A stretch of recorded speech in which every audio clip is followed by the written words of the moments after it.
డాక్టర్లు రెస్ట్ తీసుకోమని చెప్పారు. ఇంత చిన్న వయసులో నీకు ఎన్ని కష్టాలు రా బాబు. మీరందరూ అభిమానంతో చేసిన పూజలు ఈరోజు క్రమంగా కోలుకుంటున్నాను. ఎంత మంచి జోకేశారండి. మా అక్కకు బాగాలేదా? ఏమైందా? రోజక్క బాగాలేదా? ఈయనేంట్రా ఎప్పుడు నా మీద పడతాడు? రోజక్క నువ్వు బాగుండాలా, నువ్వు మంచి సుఖ సంతోషాలతో రెడీగా ఉండు.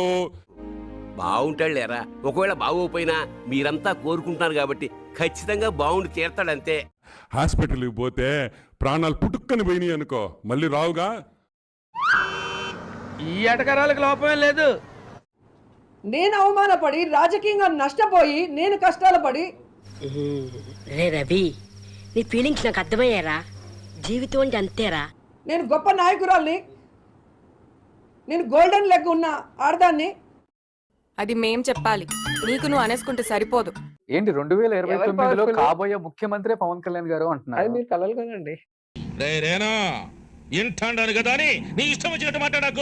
ట్రోలర్స్ కి మీకు ఒక అన్యోన్య సంబంధం ఉంది. కాయలున్న చెట్టుకి రాళ్ల దెబ్బలు అని పెద్దలు చెప్పారు. శభాష్, పాడుతా తీయగాలో ఎస్పి బాలసుబ్రహ్మణ్యం లాగా బ్రహ్మాండంగా నీతులు చెప్పావు. వాళ్ళ మనసు హట్ అయితే అది లైఫ్ లాంగ్ ఉండిపోతుంది. పాపం ఫీల్ అన్నట్టున్నారు.